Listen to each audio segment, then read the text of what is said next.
நீங்கள் பார்த்துக் கொண்டிருப்பது 24 நியூஸ் தமிழ்.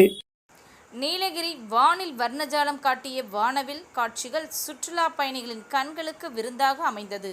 நீலகிரி மாவட்டம் கோத்தகிரி மற்றும் அதன் சுற்றுப்பகுதிகளில் கடந்த சில நாட்களாக மிதமான மழை மற்றும் கனமழை பெய்து வருகிறது. இதனால் குளிர்ச்சியான சூழல் நிலவுகிறது. குறிப்பாக மழை மிதமாக பெய்யும் முன்பு வானவில் தோன்றுவது அரிய காட்சி. அதுபோல் இன்று கோத்தகிரியில் தோன்றிய வானவில் சுற்றுலா பயணிகள் கண்களுக்கு விருந்து படைத்தது.